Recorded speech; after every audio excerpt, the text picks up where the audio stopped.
the Honorable Winsome Earl Sears joining us here live in person at Shorty's Diner on News Radio WRVA. Lieutenant Governor, thank you so much for coming by and spending some time with me this morning. Thank you. I got you right there. You got my. I got you me. right there. Good morning, everybody. What time is it? You know, it's 9:11. I've been up since 4 o'clock this morning. Me too. My husband said to me, it feels like we're back in the Marine Corps all over again. You know, old dark 30. And we're like, well, yeah, but we're doing it a little older. So, you know, the bones are coming together. Can I get you a cup of coffee? So I had coffee on the way in because, you know, I drove from Winchester up to, where was I, Falls Church. Okay. Because I was doing a Fox hit this morning about the nonsense that happened last night. And then I drove from there down 91, and here I am right now. So somewhere along the way I had some coffee. Okay, all these people want to come out and see you, and I appreciate you coming by, spending some time with me. We could talk about politics, we could talk about the polls, we could talk about whatever you want. I just wanted to have a cup of coffee with you. Okay, well, if you're you buying, don't have to. Yeah, no, I'm buying. If you're buying, then I'm going to take it. Yeah, and I'm just going to have to make it an in-kind donation. There you go. I like that. All right, so let's talk a little bit about coffee, please. Yeah, coffee, please. Or do you want? I'll get you some breakfast or whatever you want. All right, so I got important questions for you. You ready? I just asked this to the mayor. How do you have your coffee? You know, as I've gotten older, and I'm sorry, but it's Marine Corps again. I've seen them just do it black, and I'm thinking, what kind of people are these drinking black coffee? But here I am drinking black coffee all the time. Oh, we got you some cream for as well. Might as well. All right, and then the other big question, we asked this to Mayor Danny Avola. This is an important one. What's your go-to breakfast? How do you have your eggs? Whoever cooks them. Whoever That's how cooks I them? have them. Yeah, I mean, any meal that I don't have to cook. Right. I love. Because I don't like cooking. You don't? I don't. My wife hates cooking. She hates cleaning up even more. Yeah. Now, there are times when I'll see a recipe and I'm thinking, okay, I can do this, and I'll do a bang-up job, Okay. I must admit, but generally I don't like to cook. What's your go-to? If you have something that you're really, really good at? If you invited me over for dinner, what would be your go-to? Like, I want to get something really nice for Rich. If I'm going to do breakfast, it's going to be eggs with everything. Oh, I good. mean, it's going to be onions. I love onions. My kids and husband, they hate all the onions that I put in, and tomatoes and peppers, and you name it, I will throw it in there. Now, my husband loves pancakes. Oh. I'm not such a fan of pancakes because I've stopped eating too much sugar, Right. you know, because in this job that I have, the sugar just zaps you, Right. you know, and you need to preserve all your energy. And, you know, I make myself a green juice. Oh, really? Oh yeah, my green juice is not one of those that you can buy at the store. It's hardcore, man. I should get a medal every time I make it and drink it because it is so awful, but it's so good for you. So good for you. Oh, Winsome Earl Sears joining us, Lieutenant Governor, candidate for the governor of the Commonwealth of Virginia, joining us here on News Radio WRVA. Great Commonwealth. Great Commonwealth. What a wonderful place, Virginia. Why is Virginia such a wonderful place? You know, when I was born in Jamaica, and then my dad came to New York, the Bronx, and then he brought me up with him, and then I was raised in the Bronx partly, left from the Bronx to the Marine Corps, and they sent me to South Kakalaki, as we like to say, for boot camp, and then from there I went to North Kakalaki, Camp Lejeune, to Courthouse Bay for engineer school, because you know I'm a journeyman electrician and a diesel mechanic. Well, I was going to say, you're the only one, I think, in Capitol Square that if I needed help rewiring my house, I could call you, right? Yeah. Now, and I still have my Marine Corps tester and some of those instruments, and I think I'm the only lieutenant governor who can put on a pair of spikes and climb up those telephone poles. So I'm also the only blue-collar candidate in this whole race, whether up and down the ticket. Think about that. The blue-collar candidate. So I know what it's like to work in the trades. Are you a blue-collar candidate, or are you a Marine camo candidate, collar candidate? Because that's important. How much did the Marine Corps make you the person that you are? Well, so I started talking about Virginia and why I love it, Yeah. and then, but it folds into the Marine Corps. So after I left North Carolina, then the Marine Corps sent me to Camp Pendleton, and first FSSG, as we say, support battalion, and we, we were preparing for war because the electrician said you have to provide energy, and so we were out at 29 palms, out, we call it 29 stumps because it's the desert. And you freeze what off in the nighttime and you burn it off in the daytime. Well, then when I left the Marine Corps and my husband then left after me, he was raised in South Dakota. Really? And yes, and he said, let's go back to South Dakota. I said, nay. No. No, we're not doing that. I'm a city girl, and I love South Dakota, but So anyway, he says, well, I got family in Virginia. And I said, really? And I'd never considered Virginia because New Yorkers generally we think that anything past Jersey, is not, But how dumb are we?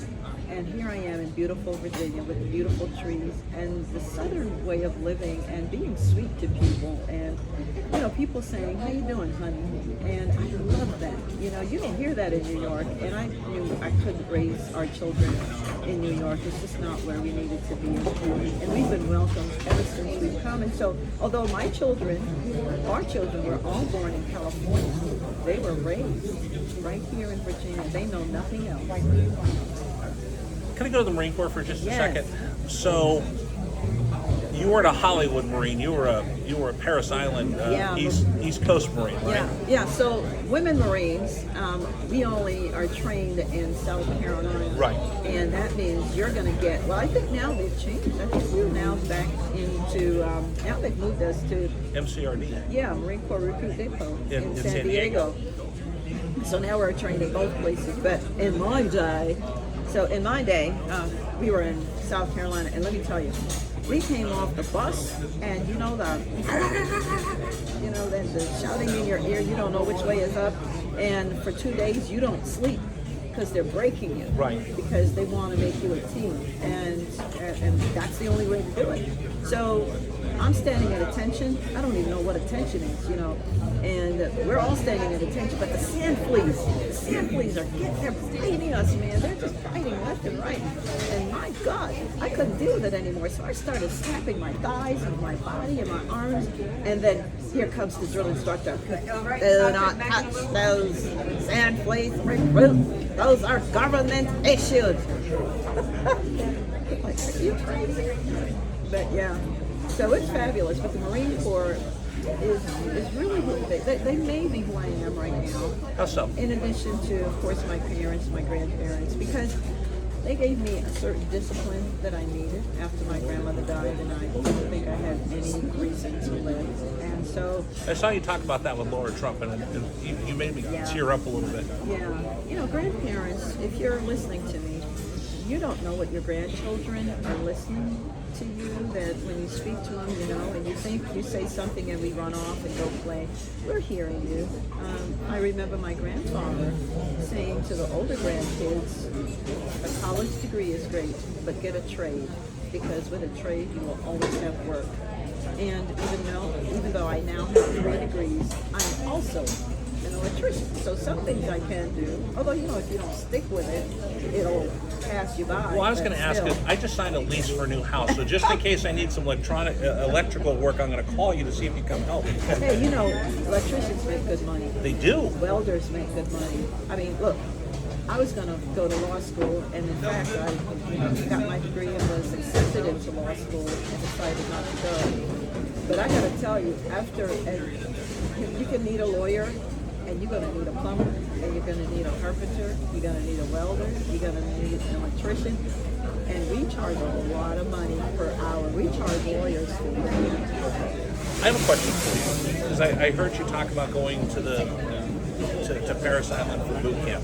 So I have a son who's 24 years old. He's finishing college, and then he'll go to Officer Candidate School, but he went to the ROTC program for a while. He went to Naval Station Great Lakes, so he got hit with both RDCs and drill instructors from Paris Island. I love it. So when he was getting when he was getting Punishment. yes, We're off. he was getting it, and they were about to. He was about to lose it. He said, they push you because they want you to see how far you can push yourself. Yes. And he told me the story of he was just about ready to quit because they're going to break him. They're going to push you to that point. And he Because thought, you have to know, because see, here's the thing. You're not going into the military for money for college. They put a rifle in my hand and said, this rifle is your best friend. There's nothing about college money here. Is that a benefit? Yes. But you're primarily supposed to be preparing for war. This is what this is about. And so anybody who thinks, now you're shocked that you're ordered into a war, come on. This is what it's about. so when the DIs have you and they're just about to break you, he said he thought it was grandfather's. That's what pushed him through to finish. When the DIs almost broke you because they get you to that point and you've got to dig down deep, who did Winsome Sears think of and what got you through that last moment of camp? I gotta tell you, it was sort of early for me. Probably my first 3 weeks at boot camp. And remember, I'm from New York, so I have a New York attitude. And that's exactly what they said. I mean, I'm young, I'm dumb. I'm 18 years old. And they said to me, Private Earl, if you're a New York attitude, you're not going to be able to understand my... And I sure did. I said to myself, wait a minute, I can't go home a failure. I am not a failure. I was not raised to be a failure. And I can't go home a failure. And from that moment, I decided I was moving forward. But here's the thing. They also want you to lead. In the Marines, we are the youngest service simply because we have more young people than any of the other services. We're a very young service, and that means they give us leadership abilities immediately. A corporal in the Marine Corps, for example, has so much leadership ability and responsibility and accountability that maybe in another service it would fall to a sergeant, a staff sergeant. And so by the force of your rank, you really can move mountains. So anyway, I'm here in boot camp, and they want to give me leadership. They want to put it on me in boot camp, but I don't want to suffer for anybody because I saw what happens when you take leadership. And they wanted me to volunteer, and I said no. And finally they said, you will. And they gave it to me, and I suffered. I was doing push-ups for my squad because, they weren't doing anything right. I went back there and I said to them at the last push-up, I am not doing this for you. You need to fly right. You need to shape up. See, that's what they do. They make you help them. The DIs make you help them. So I learned from that. I learned that you have to take charge when leadership is necessary. You got to know when to lead and when to follow. And when it falls on you to lead, you must, because lives are at stake. Here's something else I learned. I have my medal. Yeah, we're good. I have my medal. It's my shooting medal from the Marine Corps. And I was at the rifle range qualifying. And I'm a very good shot. You don't know. Women generally are better shooters than men. Oh, I believe it. I don't know why, but we are. Hey, how you doing? More patient. Probably so, but I think if you put the mama bear in us and you're coming for our kids, they'll shoot you. So anyway, I'm trying to qualify for my rifle medal, and I'm doing very well. I'm on the path to getting my wreath, which is my excellent wreath. I'll write him a note. This guy comes over, he's saying whatever he's saying, totally distracts me as I'm trying to raise my sight, and I'm thinking, was that 16 clicks to the right or 10 clicks to the left? And I'm trying to figure it out, and I barely qualify because after my first round of shooting, I'm on the path, I'm gonna get the top prize. Next one, I'm dropping. Because I can't find my sights. So anyhow, I get the lowest medal. I hid that thing because I was so ashamed of it. I hid it. But then, one day I pulled it out and I said, no. 12 minutes before. This medal teaches me, never let yourself be distracted. It could be the difference between life and death. And so I wear it. We call it a toilet seat, but I wear it proudly as a reminder. Let's talk about things that have been distracting. Yes. The polls. the polls that have come out that had you buried by double digits early on. New poll comes out, Roanoke College says, wait a minute, this isn't a one-sided race. Abigail Spanberger does not have this huge lead, nor does the Democratic ticket down the line. Your reaction to the polls and the reaction from folks around the state, knowing that this is really going to be a toss-up? Well, I want to tell folks, remember that I have been saying for a long time this is a toss-up because we know what our internal polls are saying. And we also have anecdotal evidence just coming in places like these, and, in diners. I stopped on a street by people who would normally vote for the Democrats, and they tell me they're voting for me. And so I know what I've been seeing, but here's the thing. It is no wonder that President Trump talks about, the media and how they interfere in elections, because it's true. The Roanoke College poll, they knew that what they were saying wasn't true. They were saying I was down 14 points, for example, in June. It wasn't true. And they knew coming into July, they said I was down now 17 points. That wasn't true, because even in July, my opponent has a video where she's telling her supporters, this is now a toss-up place. But would the media say that? No, because they're trying to help her. And what they do is, it shows my donors is what they were trying to do. Winsome's down 17 points. She can't win. You might as well not give her any money. Save your money. And then it says to my voters, Winsome can't win, so you might as well not even come out and vote because she can't win. And then, of course, it becomes a self-fulfilling prophecy. That's not right. That's propaganda. And you know who knew the word propaganda when she was 10 years old? Winsome. I knew what that meant because I came from a socialist country. You hear me? Socialist country. And we cannot have that in America. Okay, let me get to the bottom of something. I'm going to ask you something uncomfortable. I've actually developed sources since I've come here to Richmond, Virginia. I have people close to your campaign. I have people close to John Reed's campaign. We've been reading everything in the newspaper, and we've seen all these stories of, all these candidates don't get along. I've talked to the Attorney General. I've talked to John. I'll ask you. I have people close to both campaigns that are telling me, no, listen, we are all one ticket. We are all united. There's a couple articles that have been out there trying to pick apart the ticket and how you guys all feel about each other. Let's just get this out in the open. How united is this ticket? Well, of course, you can't not say that initially, the governor had some, things, and so we can't deny that. But hey, we're family. We're Republicans. Our ideas are 100 times better than what the Democrats want. The Democrats want to raise taxes. You'll know the minute a Democrat is elected, money is coming out of your pocket. It is. That's just the way. That's their philosophy. And they're going to kill jobs. They're going to put regulation on job creators that we've gotten rid of. You've heard the number.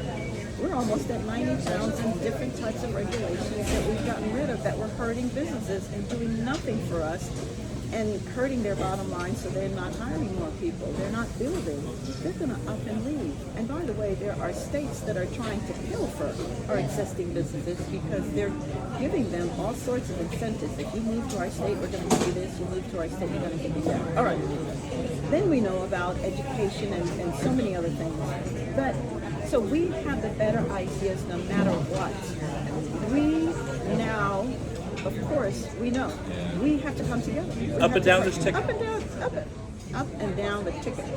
We need each other. We got to get John Reed in as Lieutenant Governor. Why? Well, because you see that as Lieutenant Governor, I'm the one who broke the tie so that we now have the definition of anti-Semitism in the code, and we're going to arrest you immediately when you cause other people to suffer in the way that they do, because there are Jewish brothers and sisters. It is because of my tie-breaking vote why we have preserved our our rights, our First Amendment right to speak against politicians we don't like. Think about that. Are you excited for the debate coming up? Absolutely. I haven't even talked about Jason. And of Well, course, we Jason, need the in. fact that Jason came on with us the other day, we talked about human trafficking, Oh, which yeah. I don't think we talk enough about, that there's people that are sold into modern slavery, and he's And been you on know the why? forefront of that. It's been a big deal because Biden and my opponent, Abigail Spanberger, left that border open. And fentanyl came across, trafficking came across. There are people in the United States who knew us ill. And they've come across murderers and everybody else. And by the way, international gangs, yes, but folks from the Communist Chinese Party, they're here. And we need to get them gone. And so my opponent knew this, Abigail Spanberger, supported and voted for open borders. So where is our protection? Where is our safety and security from her? Exactly. It's not there. She is not going to protect us, just like she doesn't protect our young girls in their locker rooms where they have to undress full frontal noodle and nude in front of a biological man. This is what we're talking about. This is who she is. Are you excited? Oh, yes, There's so much about the debate. People, Sears is afraid to debate. Right? You saw those headlines. Sears is ducking debates. Yeah, they wish. So here's the thing. They said I wouldn't debate her because, and get this right, because I hate HBCUs. Really, look at me. Do you think I'm going to do me, the one who wrote the bill that is now the law, way back in 2000? I've heard that you're very anti-HBCUs. You know, it's crazy. And I'm the one who wrote the bill against the KKK that even 3 months ago somebody was prosecuted under. And I'm the one who stood before the people on my election night and said we are going to fully fund the historically black colleges and universities. This is nonsense. What we were declining was the offer from the one who wanted to put the debate on. And by the way, Governor Youngkin declined that same debate from that same person, that same organization. Every Republican has said they're not going to answer any questions from that debate group. Why? Because we know that they're not going to give us a fair shake. Well, so what did I say? Let's go to CNN. I mean, it's not like CNN loves me. You all saw what they did to me recently, right? Right on their show. And guess who's ducking CNN? Abigail Spanberger. And you know, CNN loves Democrats. Why should she duck them? Exactly. So she ducked them. Well, now she finally said, okay, I will accept this debate at Norfolk State, and we'll see. You know what I want? I want her to debate me in the Southwest. Let's go, Abigail. Let's go to the Southwest and debate. Stop ducking me. If you go to the Southwest and debate, I'll carry it live here on WRVA, and everybody in Central Virginia can hear it as well. I'll go down there. I'll take this unit down there, and I'll plug in. I'll carry the debate. Here's the thing. I want folks in the Southwest, you know, they're so far from Richmond, and I kept hearing during our election in 2021, y'all always come at election time and we never see you again. And you know, all I have is my good name. And so I wanted to make sure that when I promised them I'm coming back, I'm coming back. And the governor and I and Jason, we have been back so often that I'm starting to think I need to start buying property out here. First of all, my husband loves it. It's Right. beautiful. It reminds him of South Dakota. And I just love having acreage, don't you? So my promise to the folks of the Southwest is I'm going to put a governor's office there. It's like, how can I make them know that we see and we love them? It's to have a presence. Right? If you show up, showing up is half of life. And I'm going to put a governor's office there. Y'all going to have to help me. Southwesters, tell me where I should put it. So start your write-in campaign. Maybe go to my Twitter and tell me where. And maybe we'll take the top 5 suggestions, and then we'll make a contest out of it. So let us know. We're talking with Winsome, Earl, Sears, and we've gone way over time. Do you have time for one more question? Are you okay? What time is it? You know, I have to be somewhere. I know. You've got places to go, people to see. People are lining up. But let me just beg one more question. Sure. WRVA, big audience. Look at all the people that have come over here to see you today. In fact, I saw that guy with the red pullover. There are people that are picking up yard signs today as well. Isn't it grand? Yeah, it's pretty neat. Can I just say this? You know, and I know people may be tired of hearing it, but I gotta tell you, as an immigrant to this great country, I just love America. We can be on the radio and talk like this and not be afraid. We can put signs in our yard and tell people how we're going to vote and not be afraid that they'll bomb our house. We can speak our minds. And I tell you, even my trackers, you know, Jesus had trackers. I've said there's nothing that you're facing that is not faced by somebody in the Bible. Jesus had trackers. Why shouldn't I have trackers? So you know what I told my team to do? One day it was really hot out there. We had, forget about the trackers, we had protesters. I said, get a bottle of water and put my bumper sticker on it and go out there and give them some water because everybody's hot. Give me 30 seconds here. We have Republicans who listen to the station, obviously. We also have a lot of liberal Democrats who listen to the station. Those that you need to get you back in, to get you to the governor's office, to a Democrat out there who is always going to vote blue, has always voted blue, tell them why they should support you. I want to thank you for listening. My policies are not Republican policies. My policies are policies that will help all people of Virginia. They're not black, they're not white, they're not whatever. They're policies that will help. And what do I mean? When I say that we're going to create an environment that job creators want to come to, that means that there will be jobs for Republicans, Democrats, Independents, you name it, everybody. When I say that I want education for all, opportunities so that you as a parent can decide where you want to send your children to school, that benefits Democrats, Republicans, Independents, everybody. When I say that I want safety and security for all Virginians, so I'm not going to defund the police, and by the way, I'm not going to get rid of their qualified immunity, then that means that everybody will benefit. Democrats, Republicans, Independents, everybody, not just black people, white people, Latino, Asian, everybody benefits under my policies. But equally so, under Abigail's policies, everybody loses. The jobs will leave. You will have more money coming out of your pocket because you're going to pay more taxes.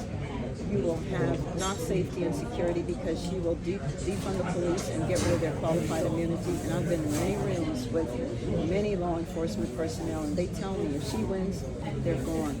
They're gone. So that's what I ask you for your vote, humbly. Ma'am, thank you for your time. We appreciate it. Thank you very much. God bless you. Thank you. We'll continue. It's News Radio WRVA.